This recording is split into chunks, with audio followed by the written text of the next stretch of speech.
Well folks, welcome back to the workshop. Got a wee treat here for you today. A new tool day, but a new tool day with a difference. There's a couple of things. Cordless tools sent in from a company, Mellif.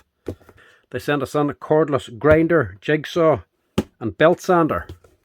So Mellif contacted me, asked if I would do a wee product feature video for them, but a wee feature with a difference. This is a tool repair channel where we tear down machines to fix them. So Mellif asked if we'll take them on and actually tear them down so we can actually see it inside. They wanted to show the quality of the tools inside, not just the outside. So this is going to be a tear down video. Quick unboxing, we look at the tools, maybe a quick test, but then we're going to split them open, have a look inside and see what they're like on the inside. Now, this is just going to be a tool feature. Sadly, it's not an ad. I don't get any money for this sort of stuff. It just gets me a wee video to post online.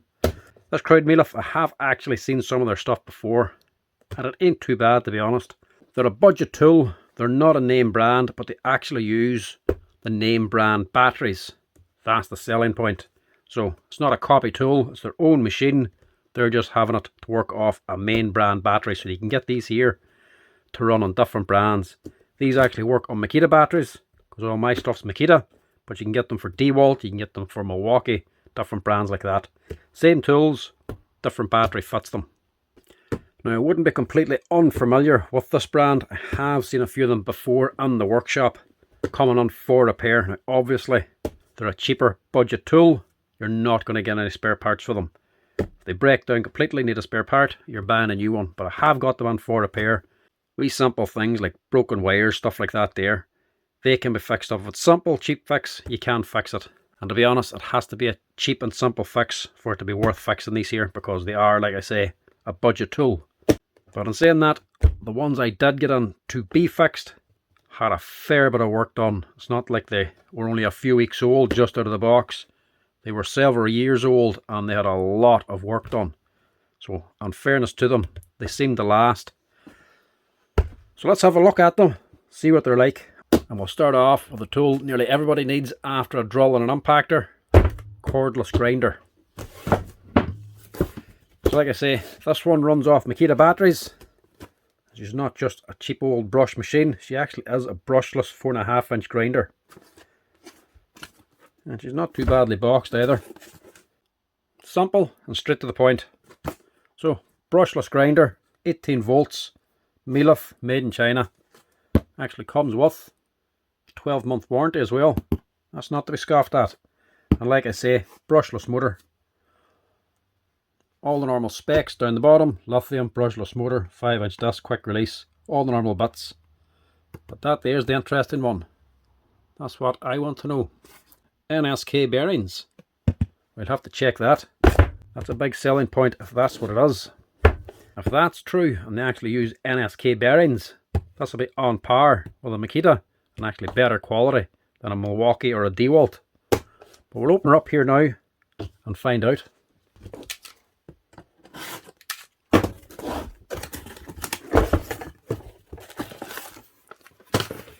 Normal stuff, instructions. Actually a nice rubberized handle, side handle. Safety guard, and she has quick release. Your spanner, cheap and cheerful. And the tool itself, the box actually comes with a nice insert too. Wee rubber foam pad. This actually is quite nicely packaged. That's what we want to see. The machine itself, she actually looks like a Bosch DIY tool to be honest, going by that colour. But she ain't too bad. Nicely finished. Now the actual plastic, don't know if that's glass fibre reinforced or not, but cheaper tools generally have that same feel. You can tell by holding them, it's not a name brand. But that doesn't matter if it performs alright. Normal lock button. Your standard front and back flange.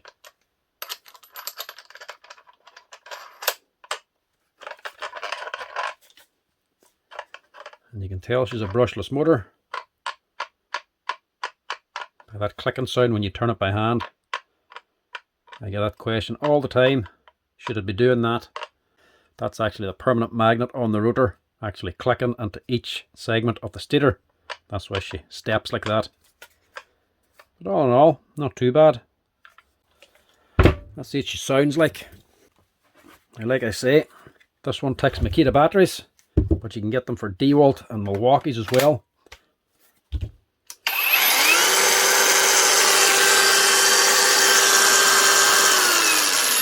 speed 1, 2, 3.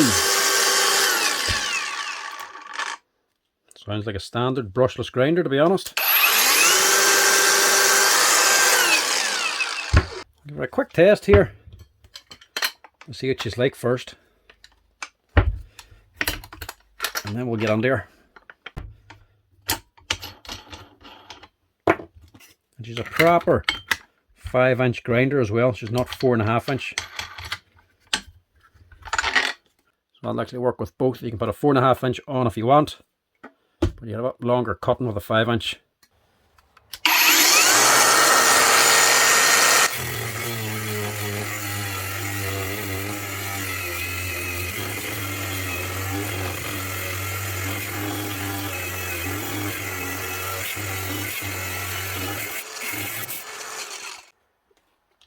Not a thing wrong with that performance anyway.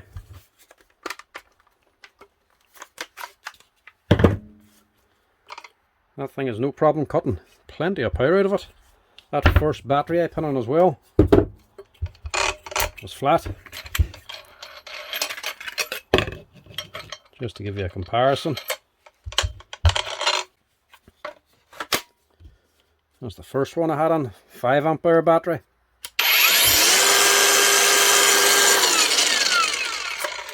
Sounds good, but that's dead.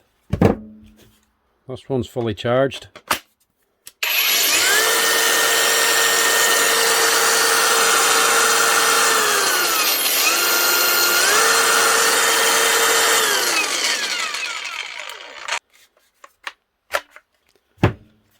Some difference. So that thing has loads of power. Far more than the likes of a brushed Makita machine. A brushless motor is going to get you more power anyway.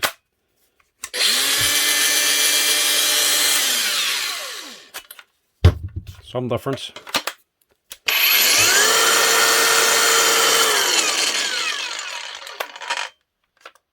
More power and more speed.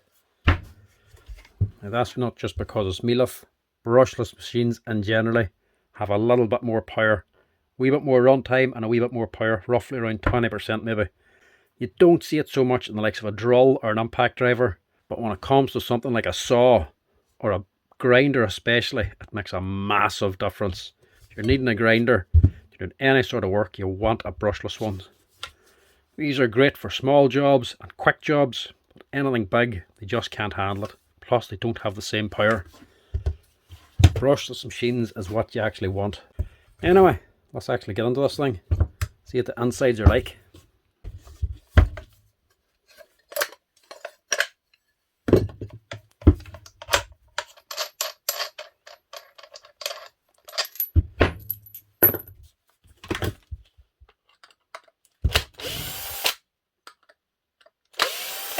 Posi 2s on the head, the actual body are Torx.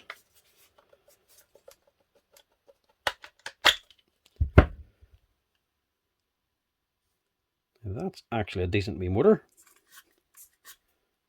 That's a nice wee rotor there. Nothing wrong with that. And look at that. True to the box. NSK bearing. Indonesia. Not even a China one. That's actually quite good. That's cool. Let's see what the head's like. And as well, the head, which is actually a metal head, aluminium. It's not a plastic one.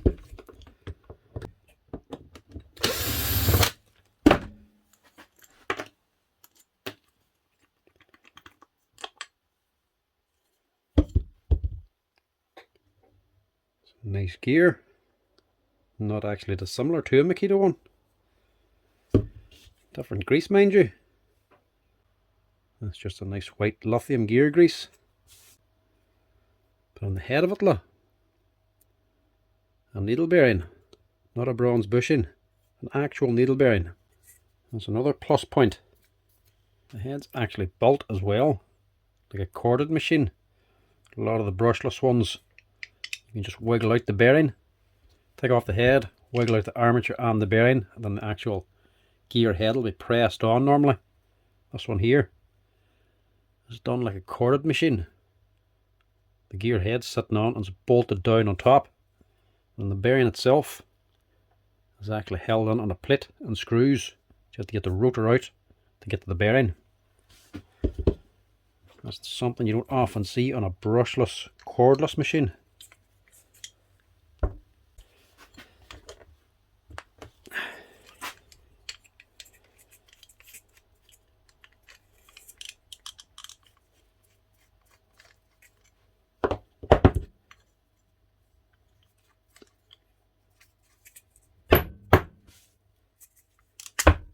There we go.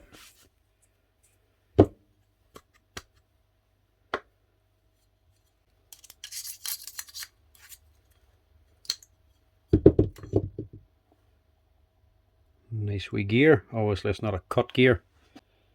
That'll be made using powder metallurgy. Same as all modern gears. That's basically a blend of actual metal powders and binders all mixed in together. Put into a die on a heavy hardened steel plate, pressed on the ship and then baked in an oven. So it's actually just metal particles pressed and baked together. Most complex parts are actually done like that now. You'll not get an actual cut gear anymore. This is on a really expensive machine. That grease is actually better than I thought. It's not a wild heavy gear grease, it's actually a little bit lighter, and as well melts very easily. It's becoming more liquid, so it has less viscosity. Less viscosity means it can move around more easily. See, it's all pulled in down there now. Whenever that's running, it gets stuck down here and just stays up on there. It's a heavy gear grease, that's where it goes unless it gets very hot.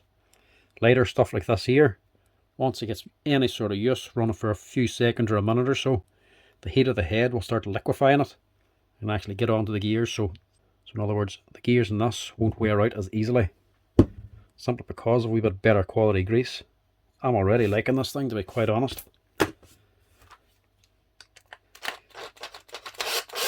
And it's the bearings that's making me like it. It's actually kind of annoying, to be honest.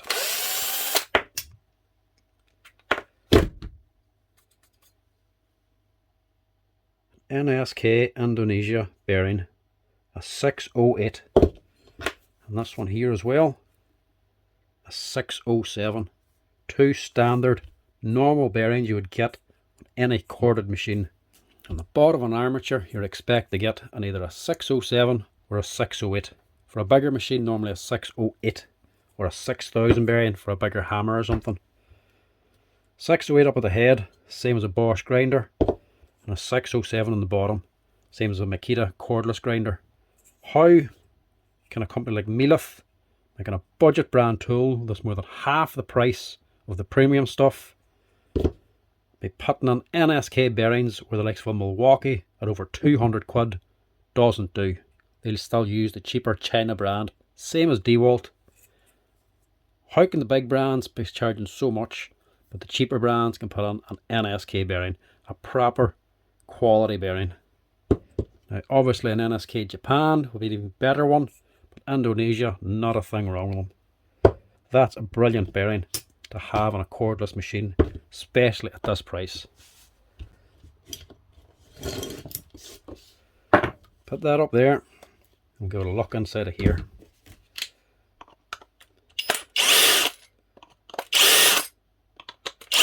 Now will this be done like a Makita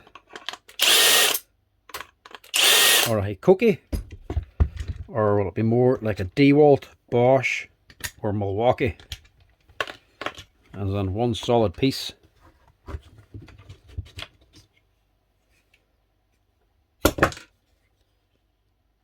She's actually, it's like a Makita with a Bosch switch. Now obviously none of these parts are changeable, but still, if something goes wrong, at least you can get to more of the parts.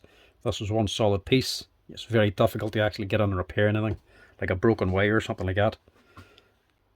That ain't too bad at all for the price of these. You've less battery protection, because you've only got your live and neutral wire going on. It's onto a retainer, somewhat similar to the Makita. If the wires break, you can resolder them on, no problem. But lighter plastic, it's not as heavy as duty. It's the likes of Makita, but she's a budget tool. What do you expect?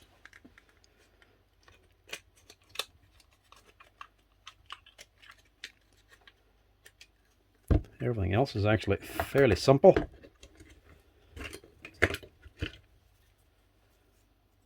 So you got your normal switch, an actual switch, not a micro switch. And that as well is actually quite similar to a Bosch. You do get normal ones of these as well online. It's not just Bosch to use this here type, so you could probably get that online. Or if you wanted, you could go to the likes of, I would say, a Bosch GWS7/115. That'll be the same type of switch, very similar at least, same setup, round about the same size. Be interesting to find out if that would actually fit the same housing, just be a complete swap, but I would guess at least one of the Bosch switches would be the same as that. Stator itself, fairly basic, but nicely laminated, well put together.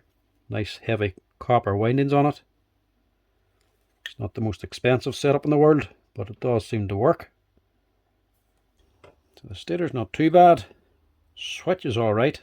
Far better than actually seeing a micro switch anyway. The retainer is what you'd expect for this price tag of a machine. But the controller itself is actually alright. So it's actually built into an aluminium case. So that's better for heat dissipation, because electronics in these here can get warm.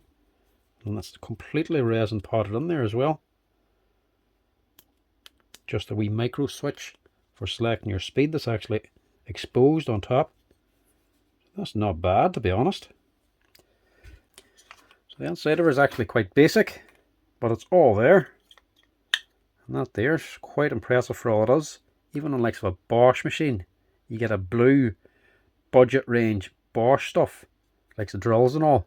They all have a brushless motor as well and controller, but the controller is completely open. We'll walk you through the same thing. It's always in the budget sort of end of the tool range. They'll have the brushless motor and everything, but they'll be skimping on certain parts. Normally it's the resin. They'll have the board, they'll have an aluminium plate on the bottom, but then the actual circuit board inside is completely exposed. Maybe a wee bit of lacquer on top. That's it. First bit of rain or moisture, the thing shorts out. So for a budget tool, to have a completely potted controller, that's at least one plus. That, get rid of that. So that thing's actually not too bad. The inside sure as hell isn't anything to shout about. The important bit is the controller. That's the bit you really don't want feeling. That's the expensive bit. So to see them using an aluminium case and the resin coating it, shows you put a wee bit of effort into it. Stator, if you burn that out, you've basically cooked the machine anyway. Switch can fail anytime, so it's nice to see it's something that could potentially be replaced. And obviously, battery retainer, if you had any Mellif tools and you had a couple of scrap ones lying around, if they are on the same battery platform, they'll probably all be interchangeable anyway. So it's not actually that bad at all.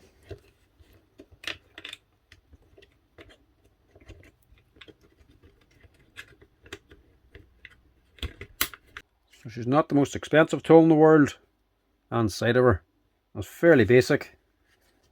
But with a decent controller and a half decent switch, that's at least going to do a fair bit of work.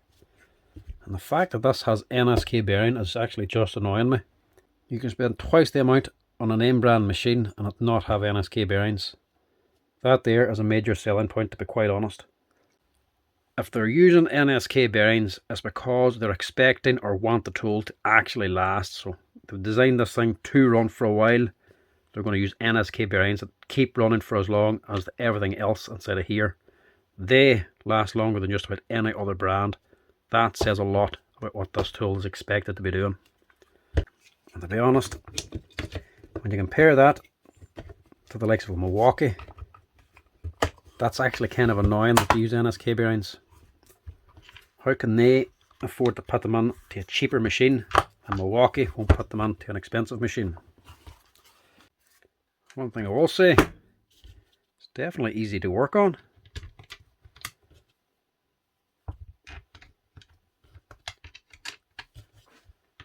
But then again, cordless grinders generally are.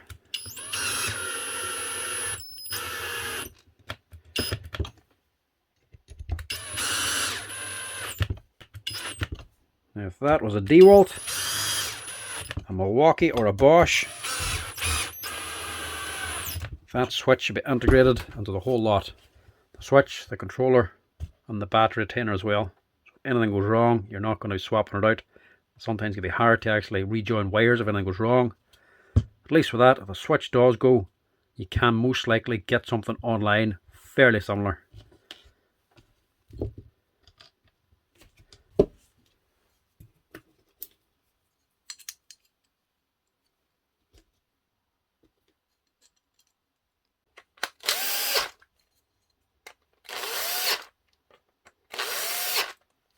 When it comes to an actual grinder too, bearings are very important. That is the difference between the thing lasting months and years. Cheaper bearings just do not last. These things run very fast and they can be put under quite a bit of strain. So you want decent bearings in a cordless grinder. NSK, you're not going to get much better than that.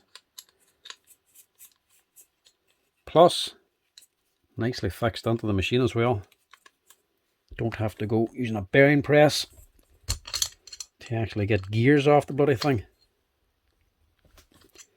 You can actually get into that with a couple of standard hand tools, a wee puller then, or even a vise and a pry bar if you want to pull off the bearing. That will actually knock out once you take out that steel plate. Quick and easy to change. That's what you like. The heads generally a wee bit more tricky. You will need a bearing press, but you can pop that head over there and get a C-clip underneath. Then you'll actually be able to press out the spindle from the bearing, pull out the bearing this side and just replace it. And as well, I didn't point out, housing itself, same as just about every brand. The bearing's actually just mounted onto the plastic moulding of the housing. So if that bearing fails, it's going to overheat and burn and melt through that plastic. That's another reason why it's so good to have an NSK bearing on it. So you'll get more time out of it. But no matter what brand, if you think your bearing's going, get it changed, because they're all held onto a plastic housing.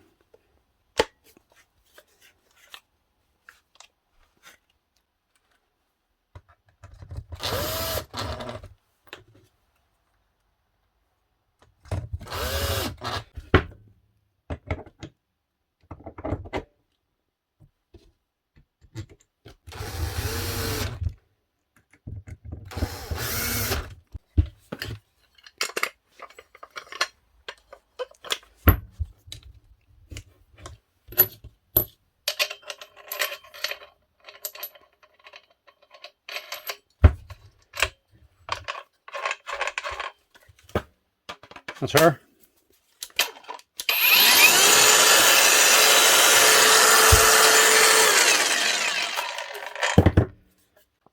One Mellif brushless 5-inch cordless grinder, and to be honest, it's not that bad at all. Handles what you'd expect, sort of budget sort of plastic. Inside isn't as bad as I actually thought. An actual switch instead of a micro switch.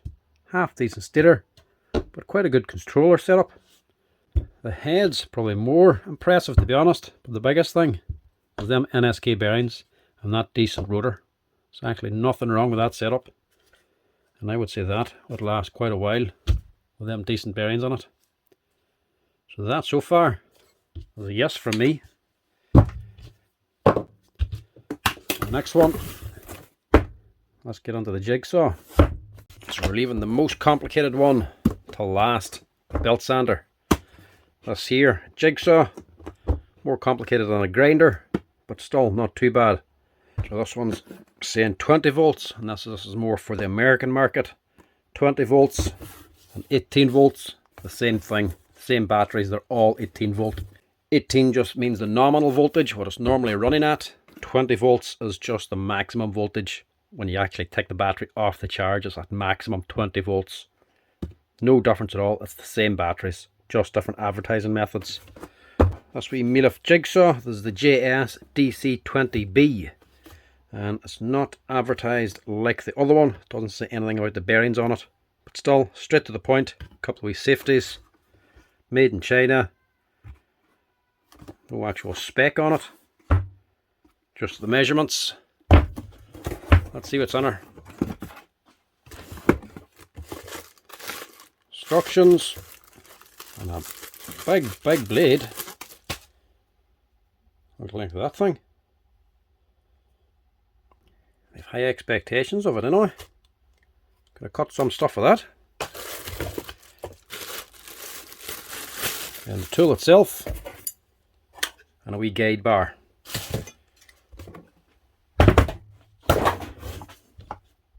So this one again, brushless motor. I know it's yellow, but it is for the Makita batteries. It has a quick release also for the base. You can actually quickly change the angle on the base for cutting different angles. And there's actually a few different lock positions as well. And it does have the 0 lock position as well. It does sound a bit silly. But even the Makita doesn't have the wee notches. And the cheaper Makita brushless model, she just has a section which is smooth for setting it at different angles, and then a slot for the 90 as an actual just a track. This here actually has lock positions and measurements down here. So you've got your blow on and off for actually putting wee air current out through the front for keeping your work surface clear. You've got 3 kicks as well, like any other jigsaw, corded or cordless. This is actually just for your roller here.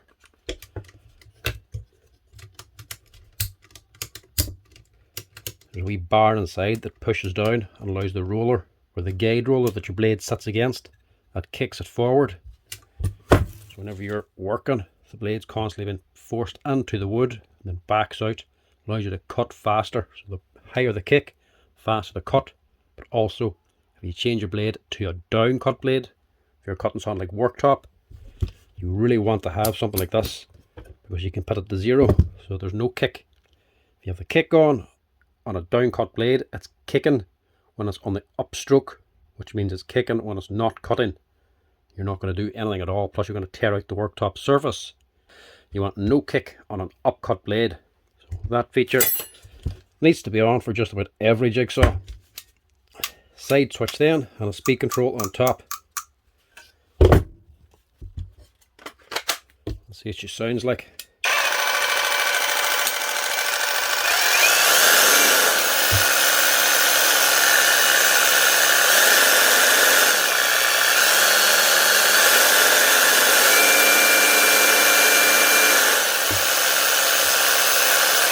So it actually has an automatic setting as well.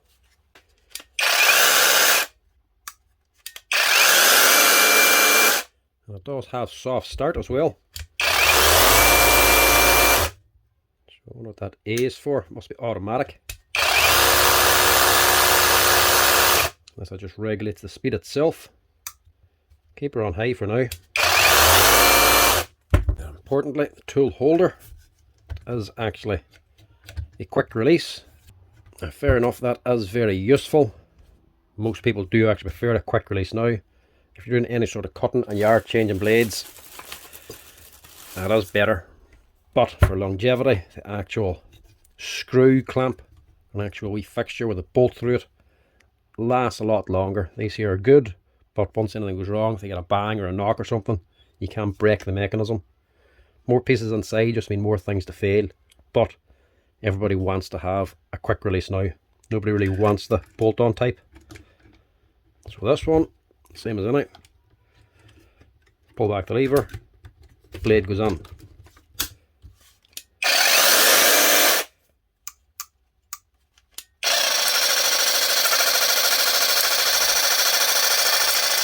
So you can see that kick action there. One is on one. Go straight up and down. And put it on to two then. Start to see it oscillating more.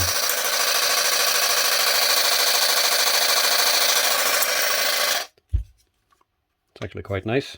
Good strong kick as well. Really does actually move it quite a bit. Nice enough machine actually.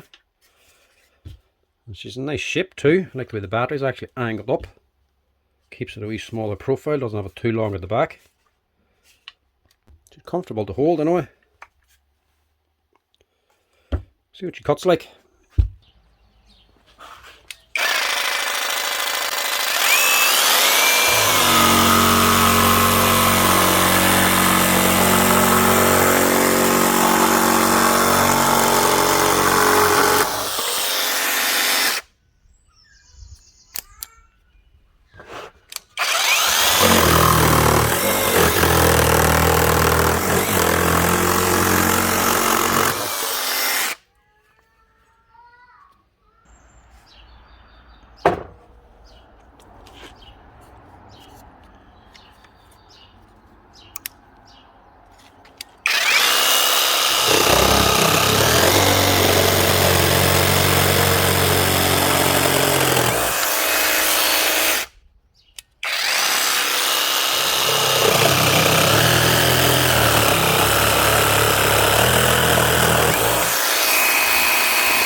It's actually not so bad.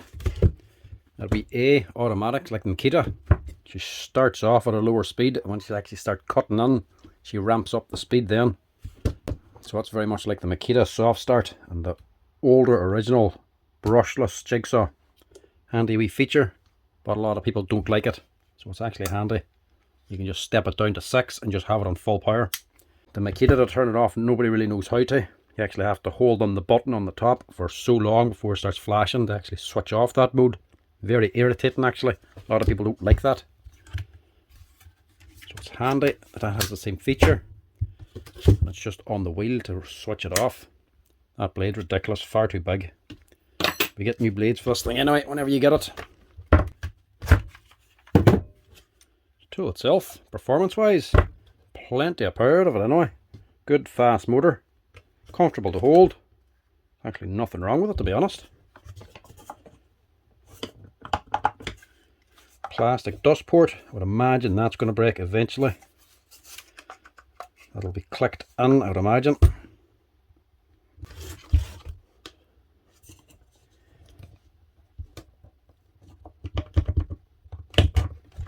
Yeah. It's a quick push release. Push it down to release it. Handy to have, but I would say eventually that'll wear out. Clip won't hold as long maybe. Best to keep that off unless you're using it. Because only plastic and the vibrations of these things normally do wear out the wee catches fairly quick. So unless you're using that with a hoover, don't fit it until you need it. So let's get into this thing, see what she's like.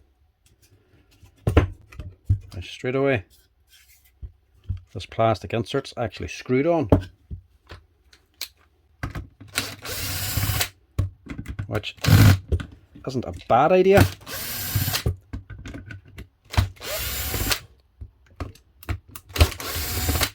I can see why they would do that.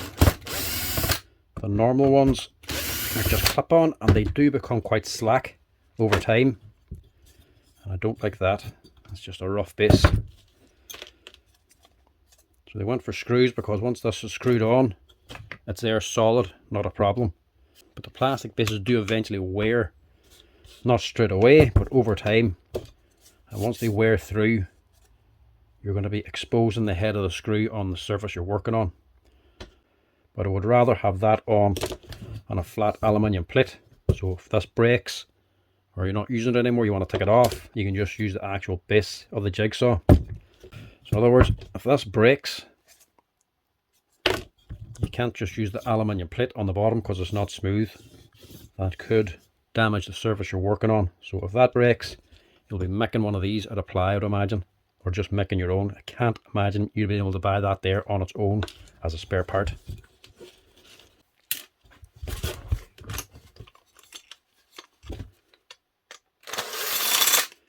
Base is just like a normal one, corded and cordless. One wee screw in the bottom holds it on. We plate then for supporting it, and an aluminium base, and a couple of screws and springs for clamping on your guide rail. This come out now or later. That must come out later. A door for protecting the blade.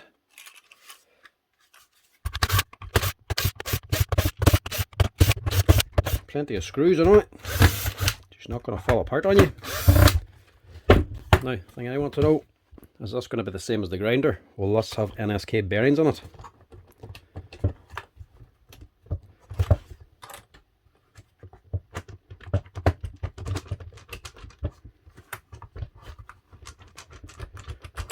It's a nice tight fit anyway.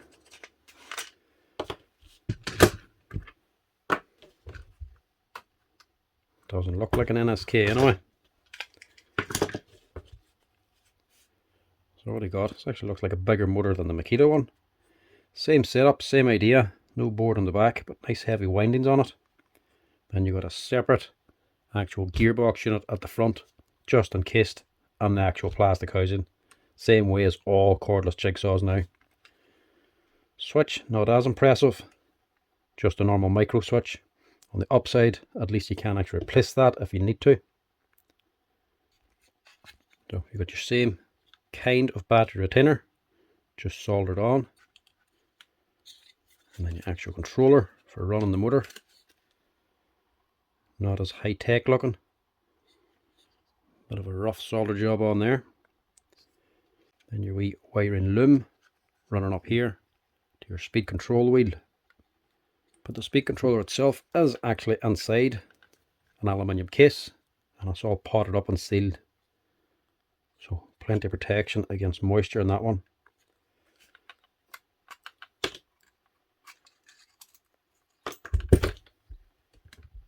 And the actual kick on it, with the same sort of quality as the cheaper Makita corded machine. The actual pivot point is actually just on the plastic housing, so if this does an awful lot of work, if this runs for a couple of years, eventually the housing will wear out. This hole here, and this will wear out. That'll become loose, but all you have to do is actually drill through the housing and get a drill bit then and stick that through and grind off the end. That's generally how I fix it if they break through the housing there.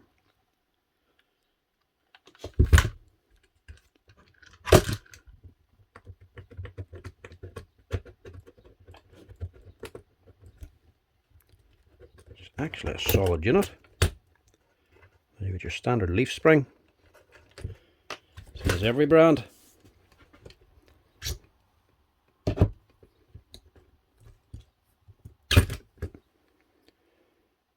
And inside, as your obligatory China bearing 625, which is a metal shielded. She's the standard sort of setup. She's a standard enough rotor. Bearing in the bottom, no bearing in the top. Press gear on top to the main shaft. And 4 neodymium magnets then. Decent fan on it, mind you. Not too bad. This here looks quite impressive, to be honest. No name in that one, unless it's on the other side.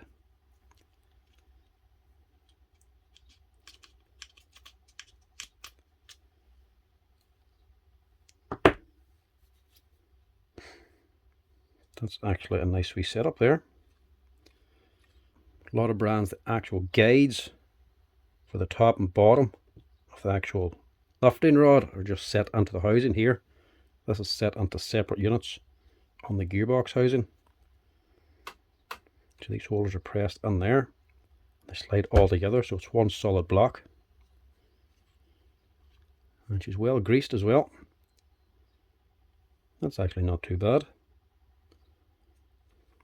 So your rotor's down here, spinning this crank up top, which moves this here roller attached onto your lifting rod here. That's what causes it to go up and down. And this boy here is just a counterweight to counteract the weight of the lifting rod being thrown up and down. So as that goes down, this goes up. So it just balances it out so it's not vibrating like mad in your hand. It's actually not too bad. She's just built like a normal jigsaw. And the actual bush as well for the lifting rod, they actually are hardened steel bushes. Same as any other brand.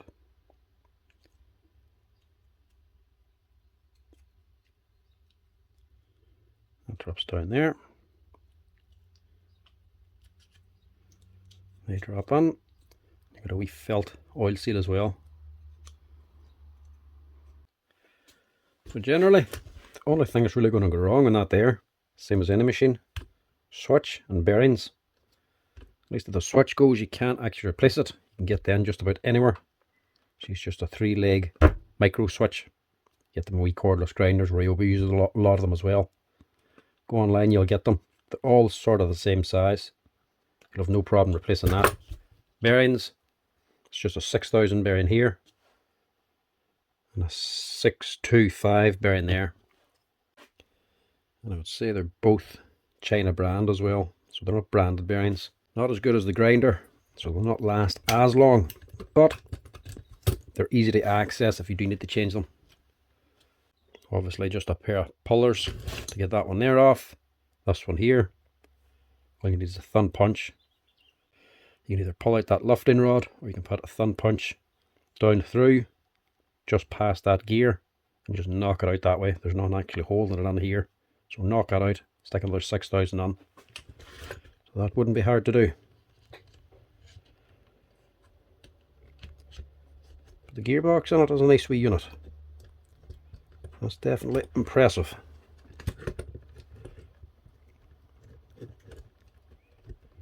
Sometimes when you open some of these things, the gearbox can be so basic, it's amazing. It can even be sold as a professional tool. So that ain't too bad for the price that it is. I'm looking at the reviews on this thing as well. They're not giving all that bad a review, which is always a good sign. Lastly, and most importantly, is this little leaf spring. It just pushes down in there. It slides onto there on the housing and actually pushes against your lifting rod, your tool holder. So that's actually what keeps it pushed back against this guide roller. And it's not a little spring, it's well on there. It's a tight fit and she's given plenty of pressure on it. So because that's so strong, it's pushing back on the rod, which keeps your blade pushed back against here. And if that's good and tight, it means your blade's less likely to actually pop out of the guide roller and start cutting crooked.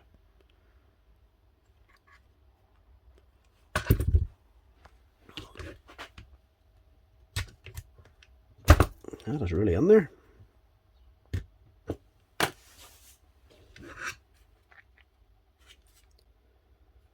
Not a bad machine. So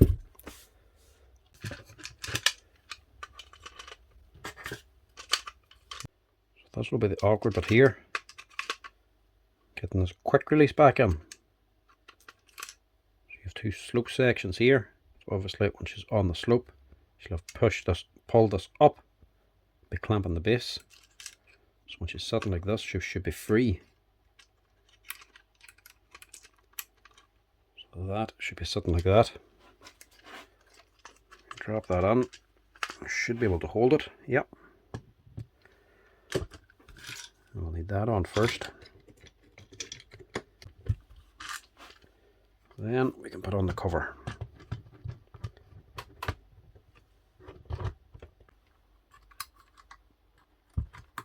So a piece at the front.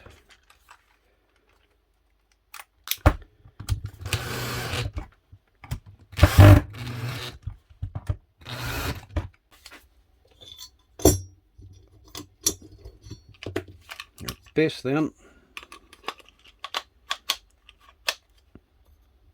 This piece here is going onto the middle. Just stops you going too far forward and back. So drop her down into the 90. On your bar and your screw. Have your lever up in the open position.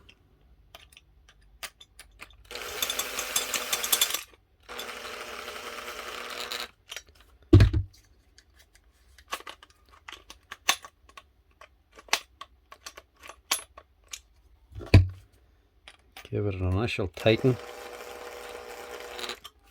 Not tighten fully, only just slack. And just tighten it back.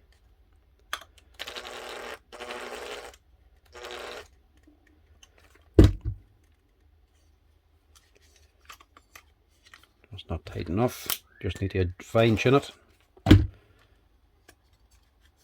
That's about right. So the slacker you have this, the less tight the handle's going to be.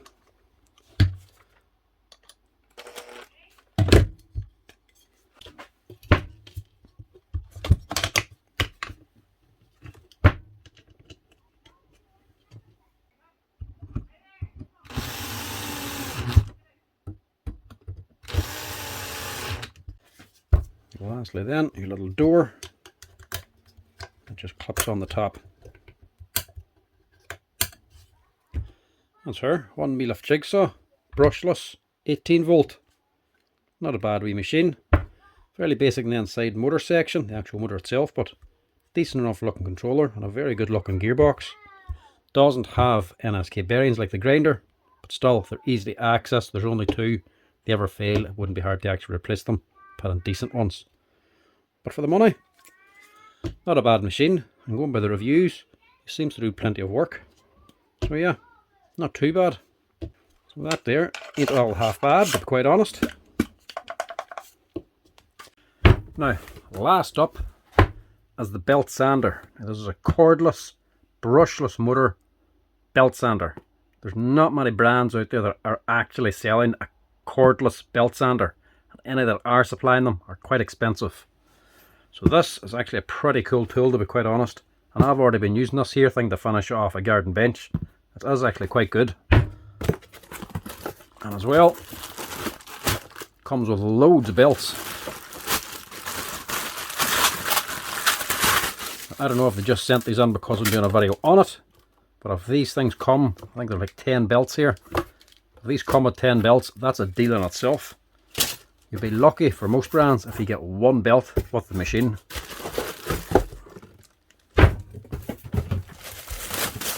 Now, like I say, I was already using this, so she is a little bit dusty. So forgive it for that. But she's actually a decent wee machine, to be honest. Nice, small, compact. From using this, the main thing I did notice straight away, plastic wheel at the front.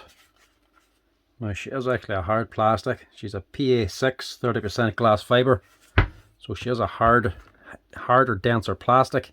And with the glass fibre on there will help with wear. But eventually, over the years, this will start to wear down a little bit. But still, we're onto this sort of size of sander. Corded or cordless. Normally they are. A plastic wheel at the front, so can't really begrudge at that. The wheel at the rear is what you'd expect. An aluminium wheel with a rubber actual mold over the top of it for gripping the belt, so obviously it needs that. But overall, she's a nice size of machine and she is comfortable to use and has plenty of power as well, because I have been using this, like I say. Belts, worth pointing out, these aren't like an oddball belt like some of these cheaper belt sanders can be. Buy the machine with a few belts and you can never find them again. These are a standard belt. These are a 76mm wide by 457mm long belt. So this is the same belt as the Makita sander, the 9911. Same size of sander, takes the exact same belt, so these aren't hard to find and they're not expensive. So same as the other machines, with a variable speed. It has an actual trigger on this one and a safety catch also, so you can actually lock it on if you want.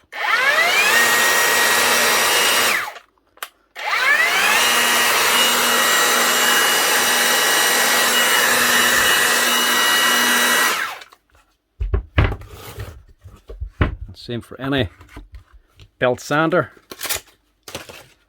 Lever then at the front to load it. Just follow your arrows for direction. So these are directional, these belts. You've got a side adjuster wheel as well for actually tracking the belt. You can keep it nice and centered if you want, or if you're going against the edge of something, or if you're going against skirting or something like that there, you can take it right over to the edge so you're getting zero clearance.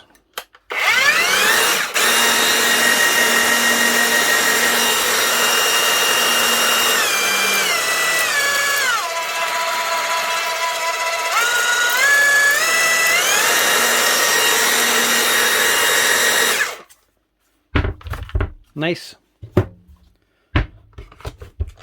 That on its own, to be honest, that's fantastic. Cordless belt sander.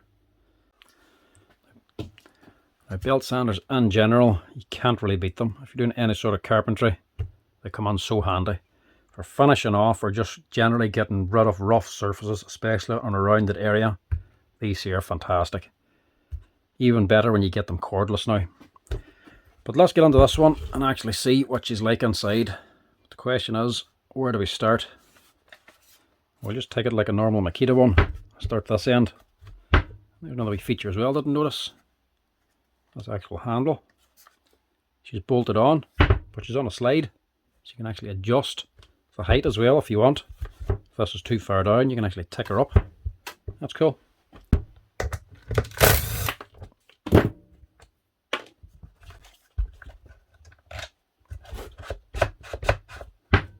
She's locked in there as well. We'll leave that off anyway to get onto the two halves. We'll just get on here too, because with any belt sander, a wee sample part and a cheap part down on here can actually make or break them. So we'll just check that first before anything else.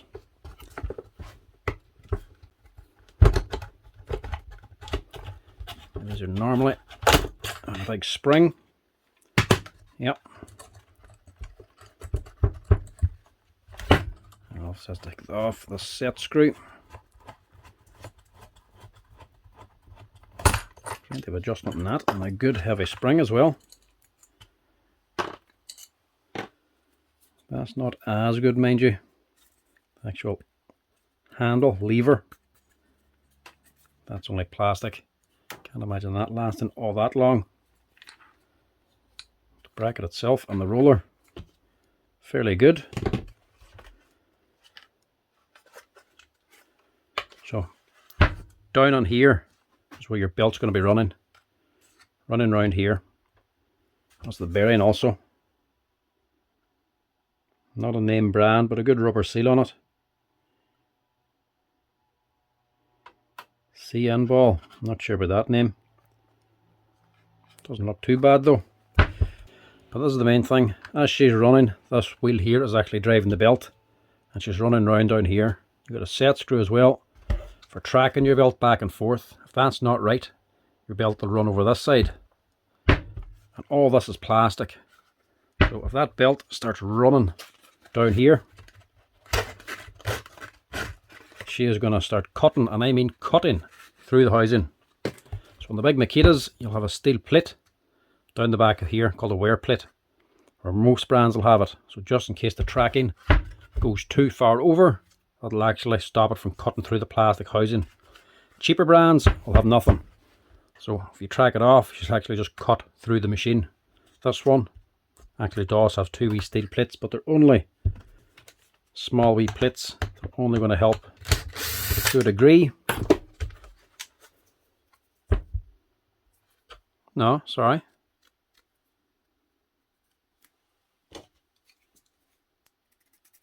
Ceramic plates, actually.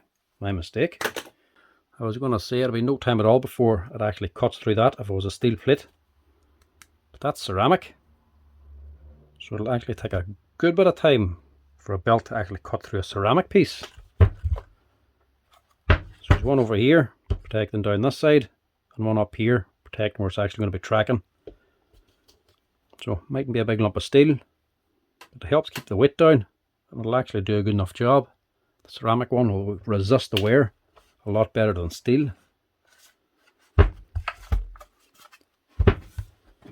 Everything else in here then, obviously, on the bottom, you have a steel plate then for the belt to actually run across.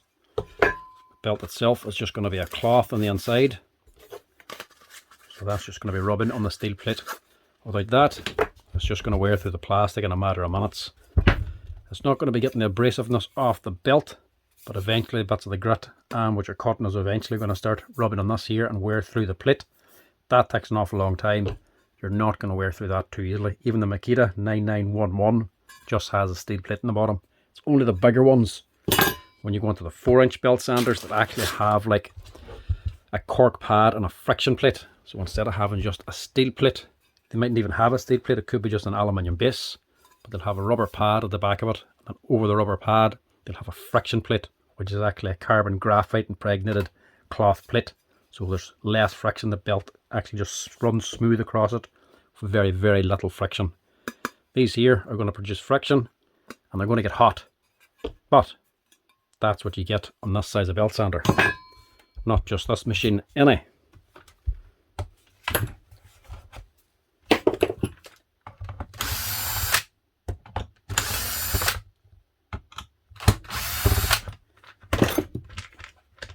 Inside, you actually have quite a big belt there, to be honest. It was a V pulley belt, not a timing belt. If it was a timing belt, it would be worse because they're more inclined to strip out if you actually stall the machine, if you're able to stop the belt or put it under too much stress. If these are actually going this way instead of this way, they'll actually start stripping out. It's a more solid belt for fixing it to the motor, but if there's any slippage, you just strip out the belt. This here one, a wee bit of leeway, good enough grip, but if you stall this side, the motor can spin without the belt, without just stripping out the belt. This will actually last longer in the long run. Plus, you'll have more chance of replacing that if you needed to. And just in case you ever did need to, there's the number of it. Obviously, I'll not be able to get this on their website as a spare part, but maybe somewhere online they'll have something similar. Generally, over time, you're talking years now, these here will eventually become brittle and start to break. Or if they're getting constant abuse and you're constantly stalling the drive roller while the motor's running, you can start burning through them. But they generally last a good long time. When they get very old, they start getting brittle and cracking. That's when they break. So to get this off, we're going to have to get this plate off, which means you have to get this pulley off.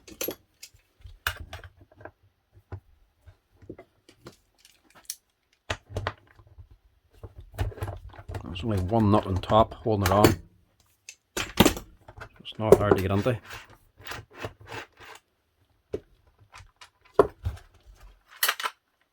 It comes off, and the pulley's screwed on as well. And inside, you have a nylon impeller. You have a motor fan up here for cooling the motor, and the impeller down here is actually for taking the dust out. So all the dust is going to be sucked up from in here, goes up through this port here, pulled in here on the impeller and thrown out into the bag or hoover, whatever you're using.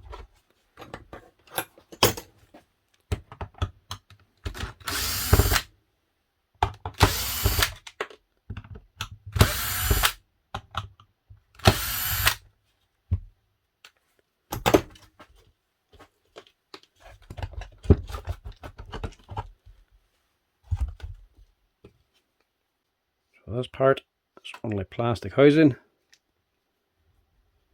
which is a nice wee gear on it. And looks like a half decent bearing as well. What's that, a 608? Probably the same brand, whatever that is. CN ball, same as the other ones. So that's on there. Then you have, is that a needle roller? No, actually has another small bearing in there. So there's the bearing for the front here. We have another bearing back here for supporting this here gear. This wouldn't last no time if it was only just this one bearing supporting this. You need a bearing on both sides. So sometimes they just put on a wee bronze bush on this. Other times they put on a little needle bearing. That is a proper ball bearing in there. Probably a 607 by the looks of it. That's nice. We'll get in now and see what the motor's like.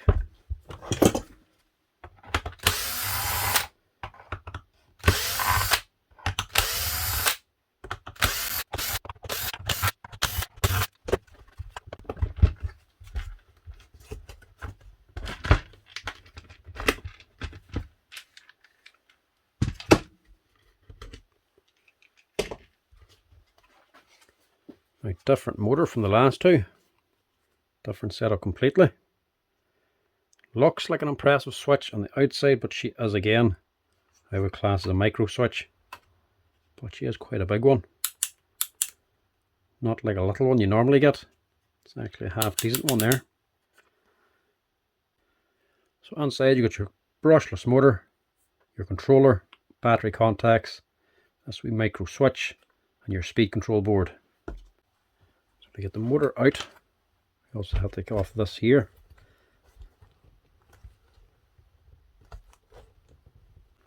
And generally, there we go.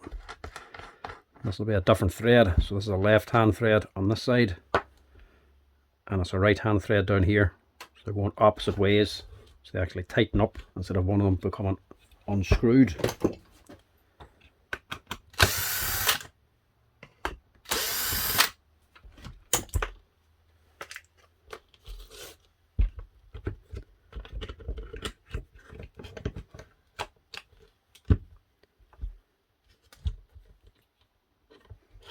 Actually a nice sweet compact unit there.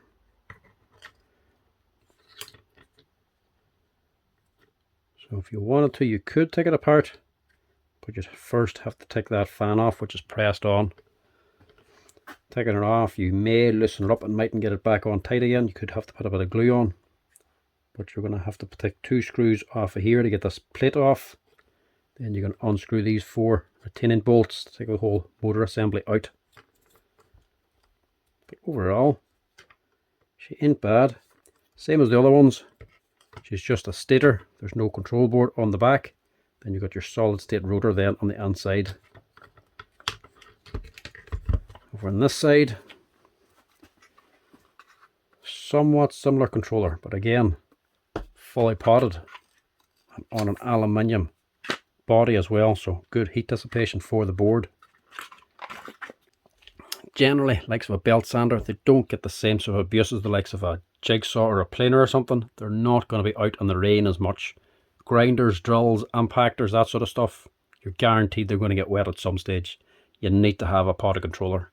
Generally, a belt sander wouldn't be as important unless you're going to be lying in a shed somewhere getting damp. So it's actually surprising they did go to the bother of potting that. You are going to get a bit more life out of the machine because that is potted. We have more protection on it. Board's not going to be exposed to water. But yeah, overall I can't really see much wrong with it. Probably the cheapest looking part of it is the battery contacts or the retainer, but it's only the battery retainer. What can you really expect? So it's just one piece of plastic with a couple of wee contact bars on it, just soldered on. That's going to do the job, so it doesn't need to be any more fancier than that. Plus you get these 4 other batteries as well, so obviously they're going to have it easier to fit and assemble to take either a Milwaukee, a DeWalt or a Makita battery. So that's why this part is also different. This here is separate from the actual body of the machine. They've designed this around the actual machine, and they've left this and the battery retainer separate. So for whatever brand of battery it is, they can just use a different battery housing and battery contact. And it's not to say they have the machine built, then they just clip on a different battery mount. The actual battery mount is actually on first. So the actual rest of the body of the tool clips on to the battery mount. So this would be assembled to fit a battery, not just assembled and then whatever battery put onto it. This is actually on the assembly line. These ones are fitted first before the body is actually closed up. Doesn't actually make any real difference to it, but it just shows it's not just a machine with something clipped on the end of it. It's actually designed for a purpose. So all in all, they're not too bad for all they are. I mean, they're not a big brand expensive machine. They are just a cheap and cheerful machine out of China, but they're not too badly made, to be honest. The controllers are actually quite impressive looking. They've got a decent wee brushless motor on them. The switch wouldn't be the greatest. Would rather see an actual proper switch on it, but at least with this you could probably get that replacement for that online. Same as the grinder, same as the Jigsaw. Obviously these two machines, the beltsander and the Jigsaw, aren't too as high a spec as the grinder. Fair enough, grinders do get a lot more abuse, and generally they're never just used for metal, maybe other things like stone or cutting tiles or whatever. Generally dry, dusty environments, that's the death of them machines, and that's generally when you want the really good bearings, the NSK ones. So that is probably why the grinder has the better NSK bearings in comparison to these two. Dust can be a problem, but generally wood dust isn't going to be as big a problem. It's going to be more of a problem on this, same as any brand, because the actual gear housing inside hasn't been encased fully in an aluminium case. It's just encased in the plastic. Dust eventually gets on. Even the Makita, Bosch and Milwaukee's, same thing. Dust eventually gets on over a long period of time and starts to bind and stick to the grease inside. Belt sanders, probably not so much. They don't have a working gearbox. It's mainly just the motor driven belt, so not as big a problem. You're still going to get dust on them, but it's going to be more timber dust. Plus, these are going to be exposed to the dust, but they're rubber seals instead of metal seals, so that will actually work out better in the long run. Metal shielded bearings are good for speed, less good for dust. Rubber ones are far better for dust, but lose a little bit of energy on the speed. So overall, I don't think there's very much wrong with this, especially for the money. Now obviously it's not a big expensive brand, so you can't expect the world out of it.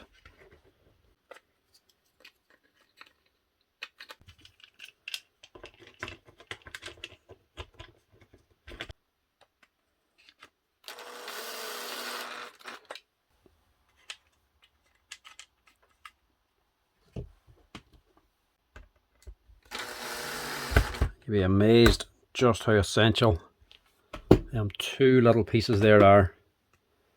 I've seen the Makita ones, now the bigger ones, the 9404s and the 9401s. The wear plates actually has worn out. Somebody's been running the machine too far to one side and it's eventually cut through the wear plate. The Makita ones are an aluminium base, so whenever that wear plate wears out and the actual belt gets to the aluminium, it just disappears in seconds. You can actually get them coming in where the actual whole bottom's been basically cut in half. Without that, the machine doesn't have long. And it's quite nice that they have two wee ceramic pieces instead of steel. Obviously 2 wee pieces of steel would be much cheaper there, so they are 2 wee custom made parts just for that. So that's another plus for this wee machine.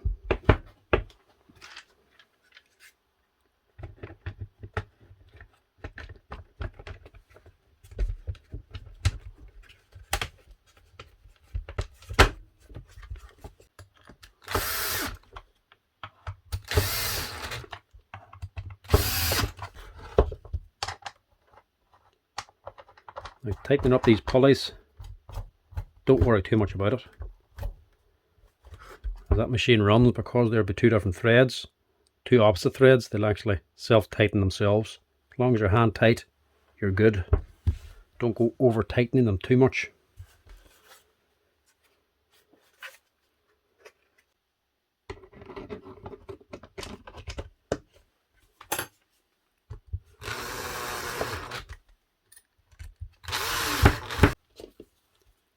And the pillar, it's going to be just sitting there, because this here will actually be bearing down on it, given the actual clamping force it needs to turn with the roller itself. This isn't going to be under any load, so it's not going to be all that tight. It's just going to be the force from this holding it down.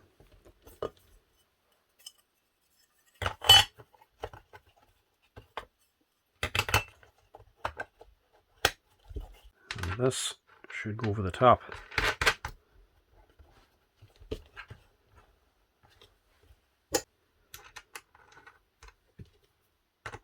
clamp it down then with the nut.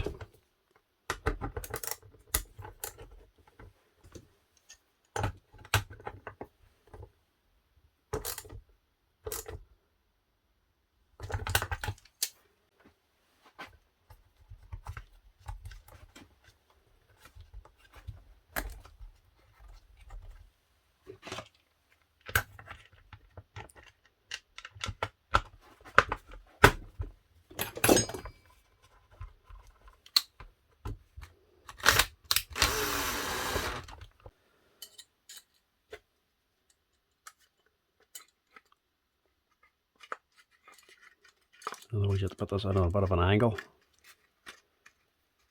Press the spring and push the handle in. It's also pushing down.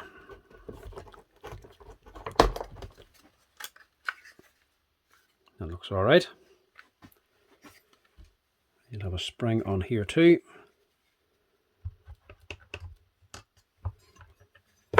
And your wear plate then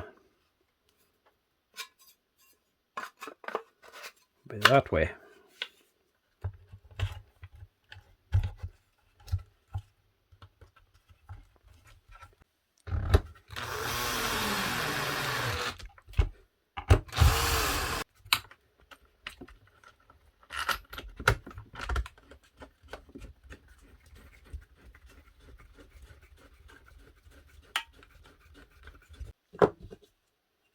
Last but not least, our little adjustable grip.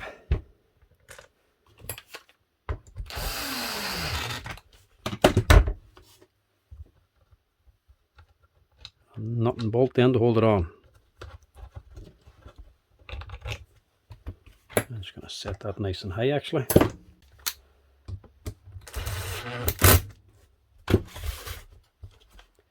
So that's her.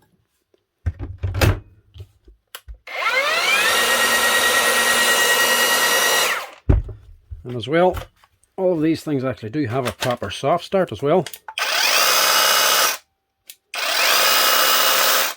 And it's not an annoying soft start, just going too slow. It's just a nice subtle one. So it's gentle enough to get going, but it's not an irritating amount as you're waiting for it to get up to speed. Let's get on and test this thing out.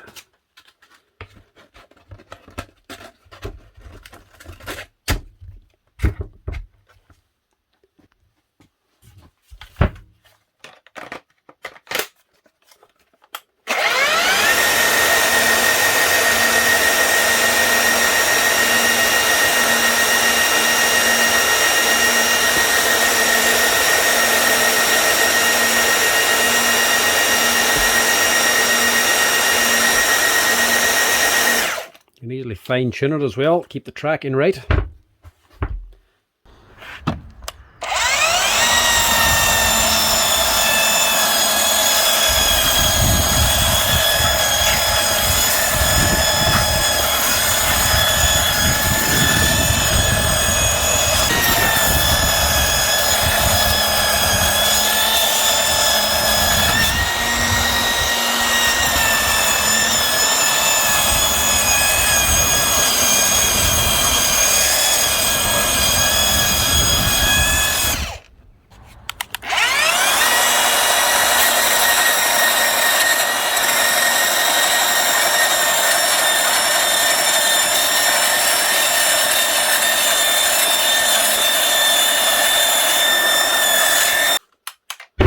So there we have it, folks. 3 Mellif Power Tools, all cordless, all brushless, for very little money. And to be honest, there ain't much wrong with them at all. Obviously they are a cheap and cheerful tool, budget friendly. They're made in China. They're not going to cost the world, but a wee bit of thought put into them, quite a bit of care put into them. They're going to be better than some of the other cheaper brands, like Ryobi, Black & Decker, that sort of stuff. Well worth a look. If you have Makita, DeWalt or Milwaukee batteries, you don't want to go spending the big bucks on the big machines. They're well worth a look. Especially that grinder. That there is actually brilliant. I couldn't fault that at all. The motor's a wee bit basic, but it still has plenty of power. If you're a DIYer or an enthusiast and you're needing some tools, definitely worth a look. And if you're a tradesman and you're needing something like a grinder or a belt sander like this here, you're not going to be using it all the time. Maybe you just need it for one job. You don't want to be spending a couple of £100 on it. Well worth a look, to be quite honest. And going by the reviews of this brand as well, if you look online, they're not all that bad. Let's face it, the reviews is the #1 way to see if a tool is any good or not. The ones in these are actually quite good. So going by the insides of these, the performance of them, and the actual spec, and the reviews online for Mellif, these things here are well worth a look. So overall, if you're needing some cordless tools and you don't want to be spending an absolute heap of money, check out these Mellif tools. To be quite honest, I'd have no problem buying some of them there. Plus, if you are a tradesman, less likely someone's going to be lifting them on site and leaving you out of pocket. Check them out, folks. Mellif Cordless Power Tools. Well worth a look. Thanks for watching. Hope you enjoyed that wee video, and thanks again for Mellif for sending these here on. Thanks for watching, folks. Chat to you later.